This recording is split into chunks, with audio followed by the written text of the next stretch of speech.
Presta atenção. Como não dá tempo de pregar, eu vou dar um recado. Eu vou dar o quê?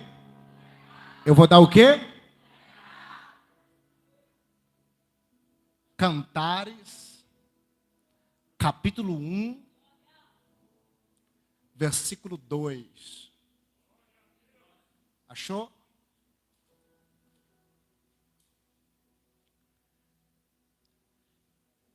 E é um recado de amor.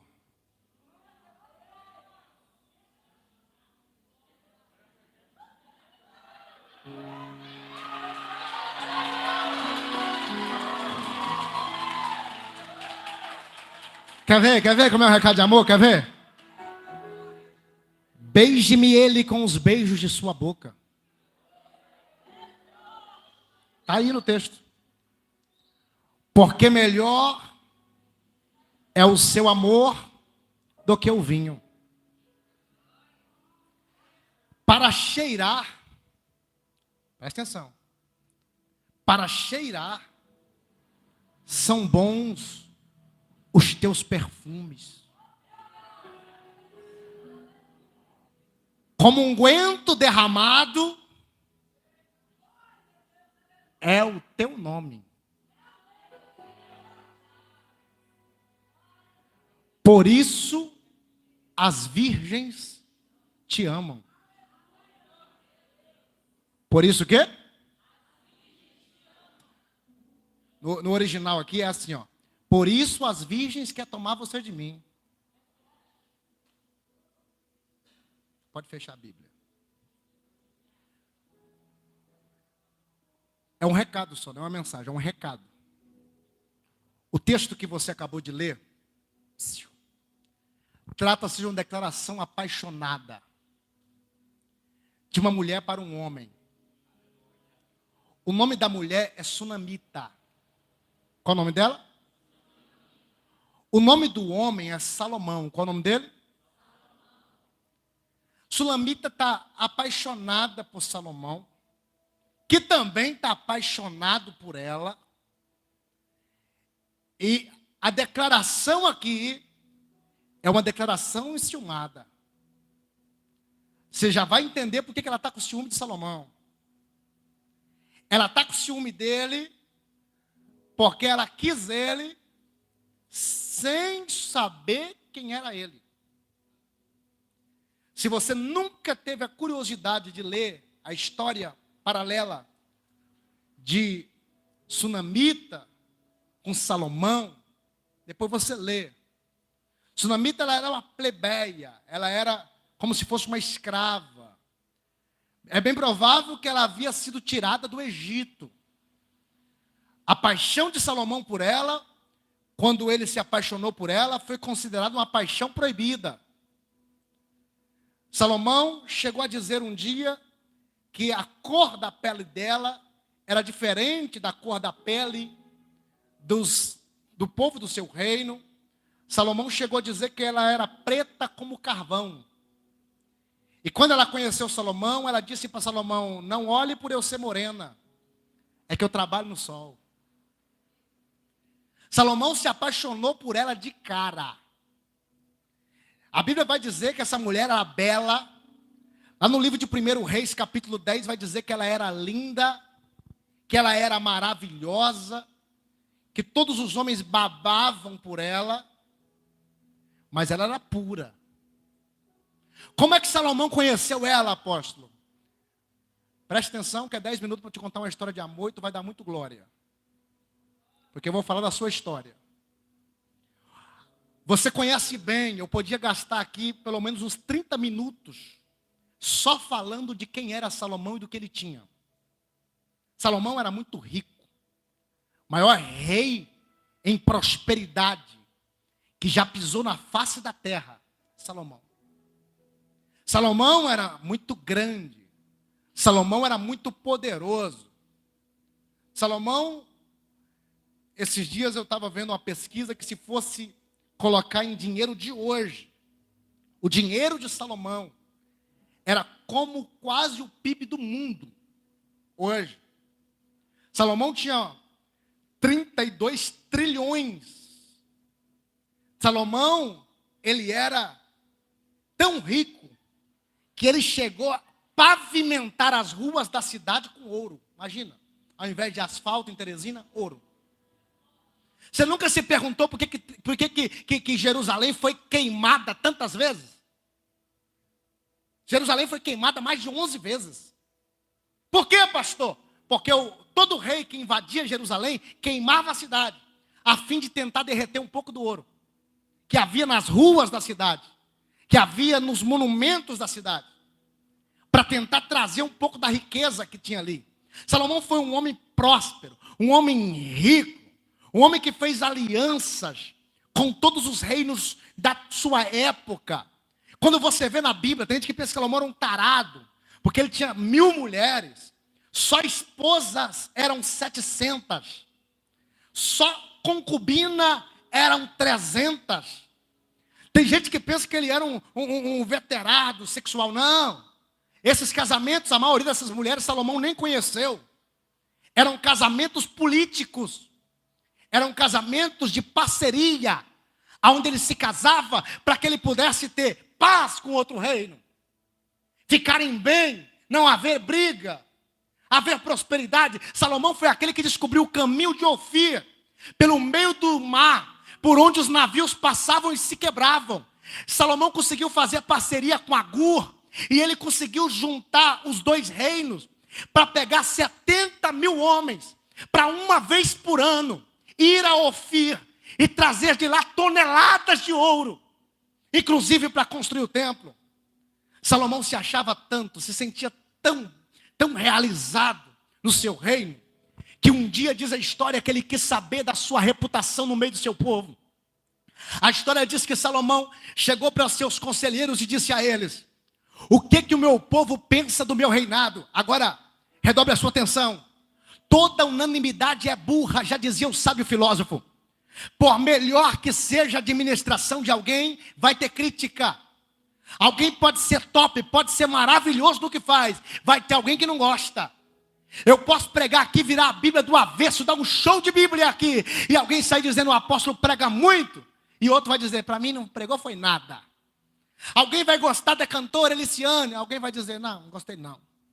Alguém vai gostar do bispo Marco, outro vai dizer: não gostei. Porque é normal, ninguém vai agradar todo mundo, é normal. Salomão, ele ficou pensando: será que também tem alguém no meu reino que não gosta de mim, o perfeito? A minha administração é tão perfeita. Aí ele chega para os sábios e fala: o que o povo pensa de mim?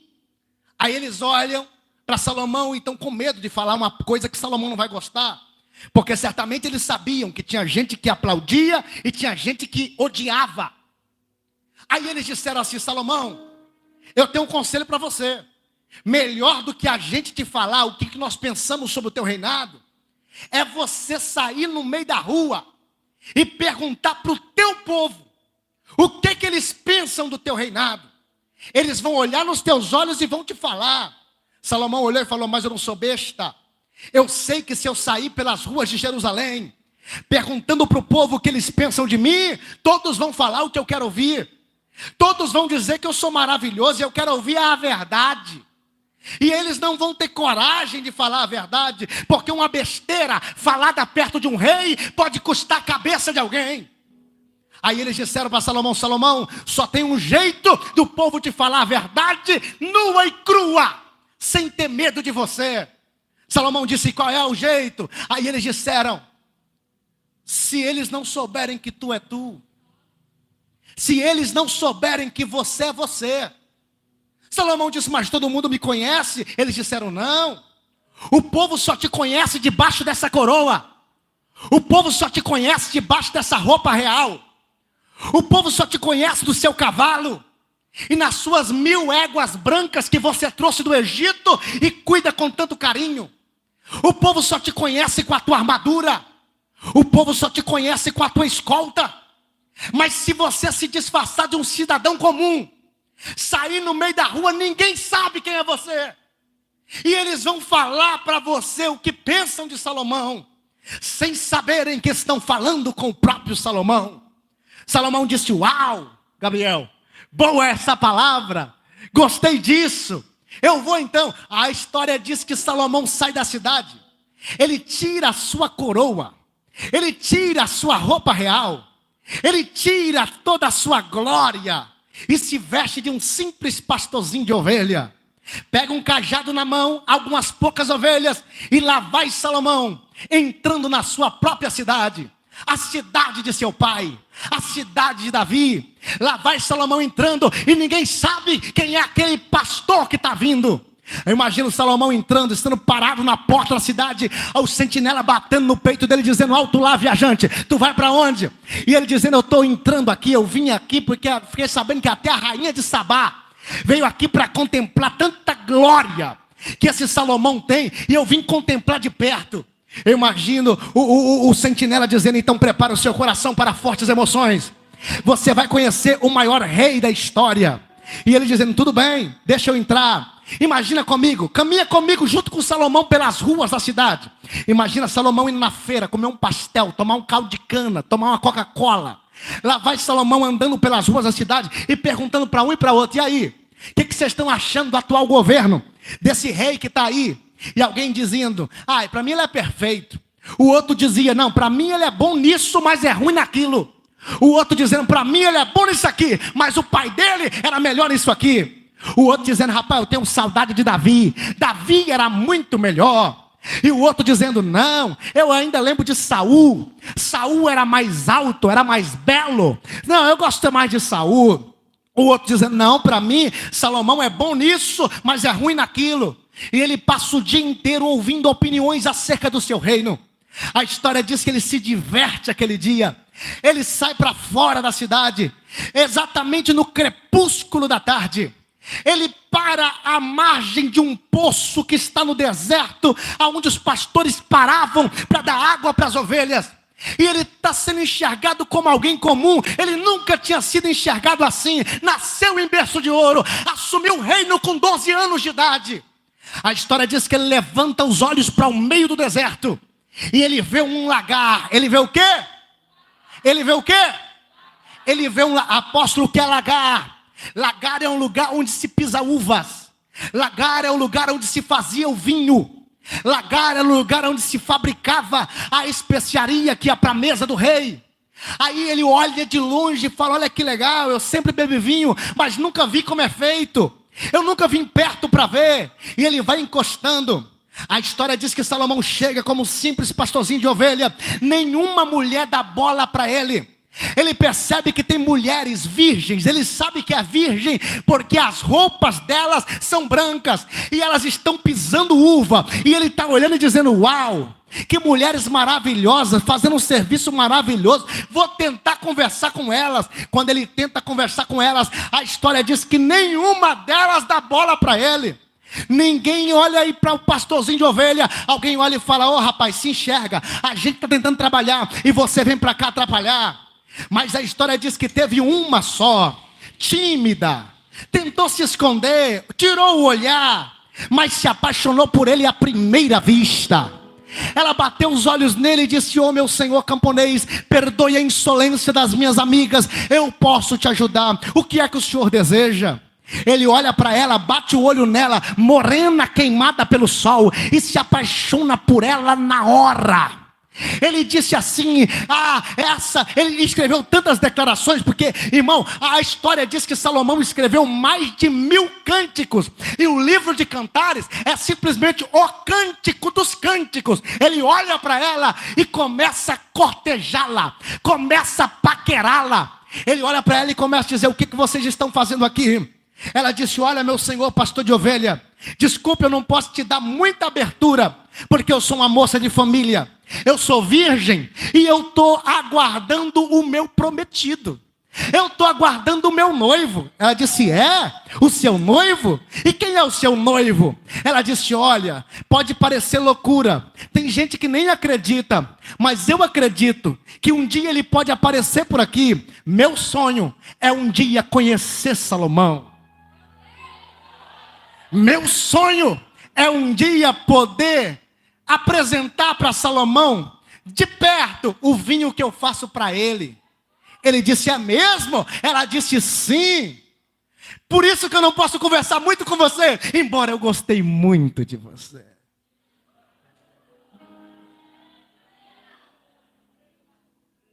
apaixonar não, varão. Não é nada disso que você está pensando. Ele disse assim, me diga uma coisa, o que vocês fazem aqui? Ela disse, nós produzimos vinho. E esse vinho vai para onde? Ela disse, esse vinho que a gente produz aqui vai direto para a mesa do nosso grande rei Salomão. O senhor precisava conhecer o nosso rei Salomão? Ele disse, pois é, eu entrei na cidade hoje, andei à vontade, mas não vi Salomão. Ela, você tem que ver. Ele é glorioso, eu nunca cheguei perto dele, mas eu sonho com ele todos os dias. Todos os dias eu imagino o dia que ele vai aparecer aqui. Ele disse, como assim ele vai aparecer aqui? Ela disse, existe uma promessa sobre nós. Qual é a promessa? A promessa é que um dia Salomão vai vir aqui. É mesmo? Ela disse, a promessa é que um dia ele aparece aqui para ver o nosso trabalho e vai levar uma de nós para se casar com ele. Ele disse assim, mas me diga uma coisa, eu quero saber mais do teu trabalho. Me diga uma coisa, eu percebi que todas as outras aí que estão trabalhando, elas estão com as vestes brancas, mas todas manchadas. Porque elas pisam na uva, suja o vestido. E o seu vestido é o único vestido branco, sem nenhuma mancha. Ele olhou para ela e disse assim, porventura você não se suja? Ela disse, claro que eu me sujo, meu senhor. Eu não sou perfeita. De vez em quando, sem querer, eu piso numa uva. A uva respinga no meu vestido. E eu fico muito preocupada. Aí ele disse, mas eu estou te vendo limpa. Aí ela disse assim, é porque ali embaixo tem um riacho de águas cristalina. E toda vez que eu me sujo um pouquinho, eu desço lá no riacho. Eu lavo a minha roupa. Porque eu não consigo ficar suja por muito tempo. Aí ele disse assim, mas me diga uma coisa, por que você não trabalha logo o dia inteiro e no final do dia vai lá e se lava uma vez só? Ela disse assim, porque o nosso noivo não avisa a hora que vem.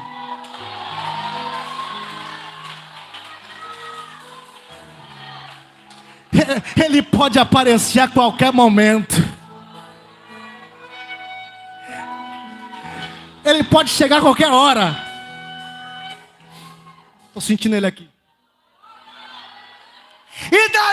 E daí que se ele aparecer, não vai dar tempo de lavar roupa. Aleluia. E daí que se ele aparecer, não vai dar tempo de esfregar aqui, esfregar ali, se lavar ali. Não. Tem que dar pronta. Ele disse, é verdade? Ela disse, sim. Aí ele disse para ela assim, só que eu percebi uma coisa. Vem cá, varão, vem cá. Foi Deus que te trouxe aqui com essa trombeta hoje. Eu percebi uma coisa, o quê? Lá em cima da torre tem um sentinela. Na mão dele tem uma trombeta. Por que ele fica lá com aquela trombeta? Aí ela disse assim, é porque daqui aonde estamos trabalhando não dá para ver além da montanha. E nós não sabemos que hora está vindo o noivo. Mas ele fica lá em cima da torre, simplesmente para ver de longe. Quando ele vê a poeira levantar das carruagens de Salomão vindo ao meu encontro, ele vai tocar a trombeta.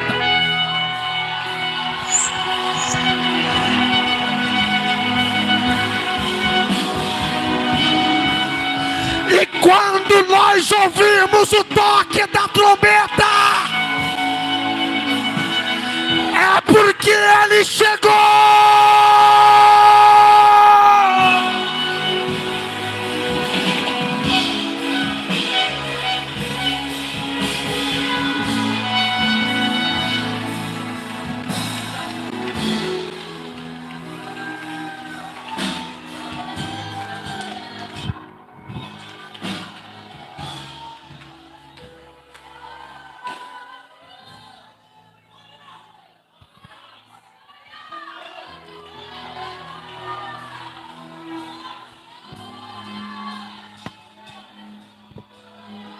Ó. Ele olhou para ela e falou assim, eu sou o seu rei Salomão. E você é o meu jardim fechado. Dentro de você há oásis. Dentro de você há romance para a cura. E sabe por que o jardim é cercado? Olha para o teu irmão e diga assim: terreno cercado é sinal que tem dono.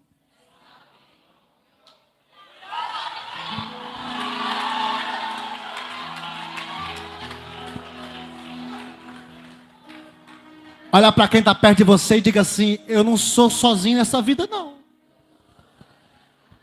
Diga assim: eu tenho um dono. Diga: eu sou mimado. Se mexer comigo eu conto pro meu dono. Eu vou contar para Deus, vou contar tudo para Deus. Vou fechar a porta do meu quarto e ficar só ele e eu. Eu vou contar para Deus.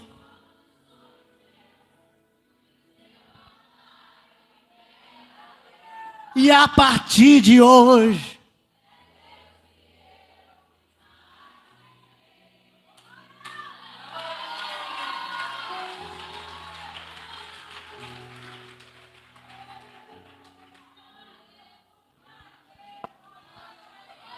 ela olhou para ele e falou assim: então eu tenho uma declaração para você. Eu sou do meu amado. O meu amado é meu. Quando ele disse que era Salomão, a história diz que as outras virgens começaram: que conversa é essa? Que esse pastorzinho é Salomão? Ela disse assim: eu acredito que você é.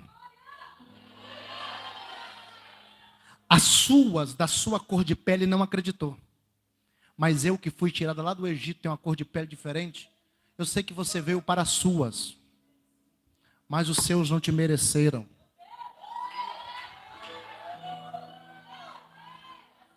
Mas eu, que não sou do teu povo, acredito. Ele disse: acredita? Ela disse: sim. Aí ela disse assim: dá para você me levar então agora? Ó, acaba agora. Dá para você me levar agora? Aí ele olhou para ela e falou assim: ainda não. Mas eu te prometo uma coisa. Eu vou voltar para o meu reino agora. Para quê? Eu vou para lá preparar lugar para você.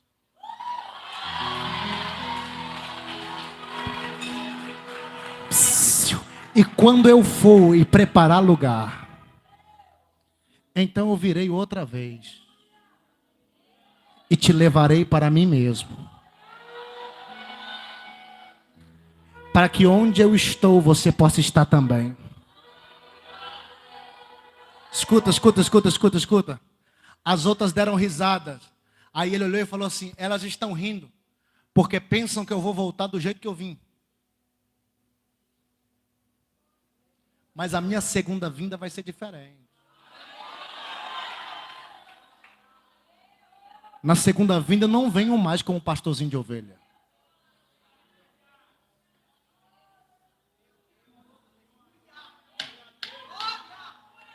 Assim como Salomão, o nosso Jesus um dia também se descortinou-se da sua glória. Está escrito: ele mesmo sendo Deus, não teve por orgulho ser igual a Deus. Antes aniquilou a sua forma divina, tomou forma de homem e habitou entre nós. Pelo que Deus o exaltou e lhe deu um nome soberano que é sobre todo nome, para que ao nome de Jesus se dobre todos os joelhos, dos que estão nos céus, na terra, debaixo da terra. Ah não, você não pegou.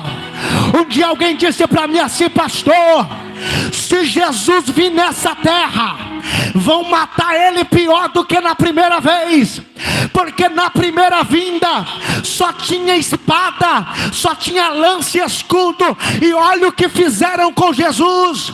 Se Jesus voltar, vão fuzilar ele no paredão. Se Jesus voltar, vão tacar uma grande, porque hoje a tecnologia é muito maior. Eu disse, meu amigo, a única coisa que você esqueceu é que a segunda vinda é diferente da primeira. Na primeira vinda ele veio como cordeiro, mas na segunda vinda ele vem como leão da tribo de Judá. Na primeira vinda ele veio e apanhou com Azorrague, mas na segunda vinda ele regerá as nações com vara de ferro. Na primeira vinda ele foi chamado de rei dos judeus, mas na segunda vinda ele é chamado de rei dos reis e senhor dos senhores. Na primeira vinda ele entrou na cidade numa jumenta, mas na segunda vinda ele vem sobre um cavalo branco. Na primeira vinda ele veio como servo, na segunda vinda ele vem como Senhor.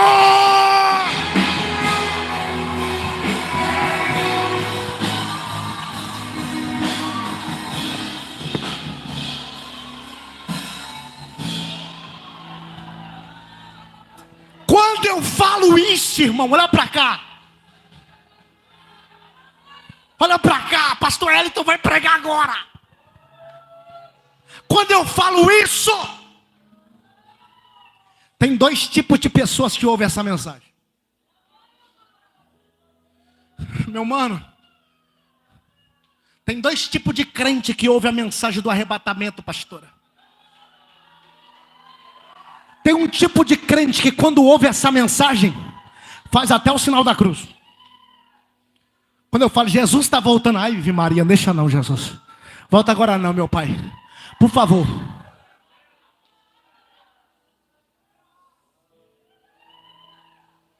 Mas tem um outro tipo de crente. É um tipo de crente que quando ouve essa mensagem, não aguenta ficar sem chorar. Não aguenta ficar sentado na cadeira. Porque é o tipo de crente que fazem parte do grupo daqueles que amam a sua vinda. E que essa noite está dizendo: Maranata, Maranata, Maranata, Maranata. Ora vem, ora vem, ora vem.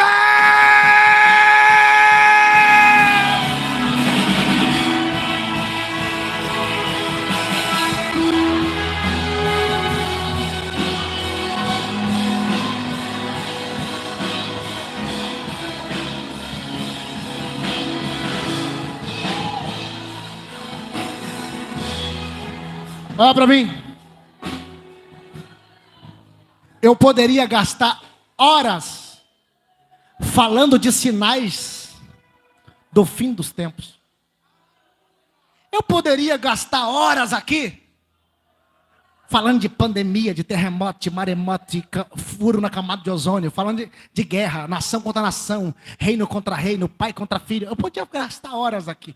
A pergunta é: que novidade eu estaria falando? Todo mundo sabe que ele vem. Escute o que eu vou te falar. Se você crê que ele vem, ele vem. Se você não acredita que ele vem do mesmo jeito. Vou falar mais uma. Se você quiser que ele venha, ele virá. Se você não quiser que ele venha, ele vai vir do mesmo jeito. Olha para o teu irmão e diga assim: eu não tenho dúvida que ele vem. Diga assim: a pergunta não é se ele vem. Diga assim: que ele vem. Eu tenho certeza. Diga: a pergunta é: você vai?